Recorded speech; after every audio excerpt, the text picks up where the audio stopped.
Homage to Snipe, and I'm pissed off. This is a subject that is particularly big enough to affect a good number of passionate gamers, but perhaps not the right size just yet to change much in the gaming market. Why do I say that? Hell, what am I even talking about? 2 words, internet goers. Game localization. I cannot tell you how often it angers me when I hear this. This game isn't getting localized here. Sorry. I bring this up now because over the past 2 years, something extraordinary happened, and the effects are still happening from it. On April 16th of 2013, Pandora's Tower will be released, right here in the United States, as one of the last Wii games. I'm sure some of you might be thinking, so what? What's the big deal about a game? What's the big deal about it getting released? Well, I say to you that I have 2 words for you. Operation Rainfall. Operation Rainfall, shortened to Op Rainfall, is a fan campaign that was originally formed to try to persuade Nintendo of America to localize 3 games on the Wii.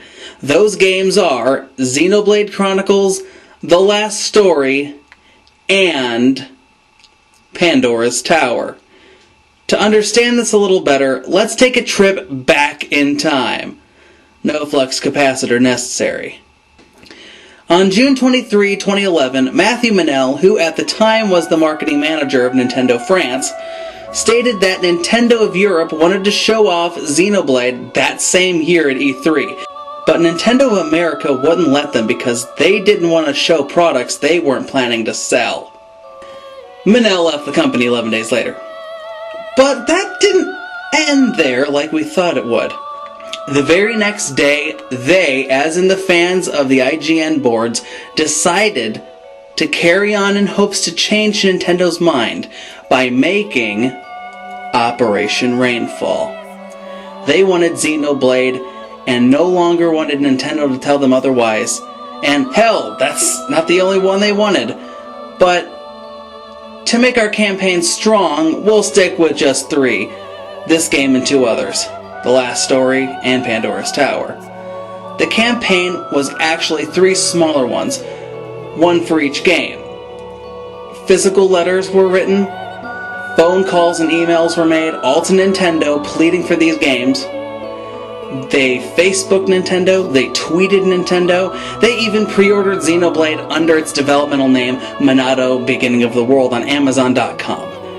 On June 25th, 2011, this game was #1 in top 100 game sales, #1 on Wii games, and #1 on Wii Action games. 2 days after Nintendo said they weren't releasing Xenoblade, it's #1. After that, Operation Rainfall got people's attention everywhere. People all over the world were talking about them. Even Nintendo made a comment.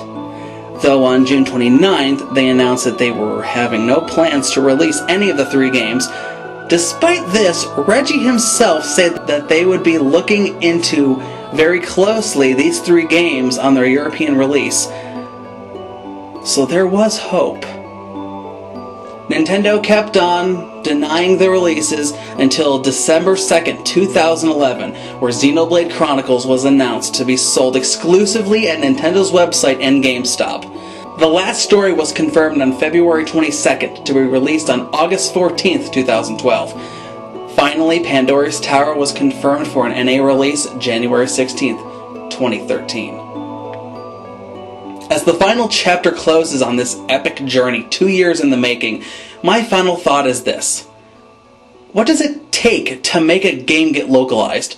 Starman.net tried countless times to get them other games released here, including the re-release of the forever underrated Earthbound. They were unsuccessful, but these 3 unrelated Nintendo games got the green light. This is a list of games I think should have made it here. Before I take my leave, I want to give my good friend Naraku Tenma a big shout out. He buys his games on the company's website directly and even gets imports before they even get released here. If they do. He plays imports next to his PC with a translation. That's awesome. I should start doing that so I can play the games without caring if they get released in the US. Till next time.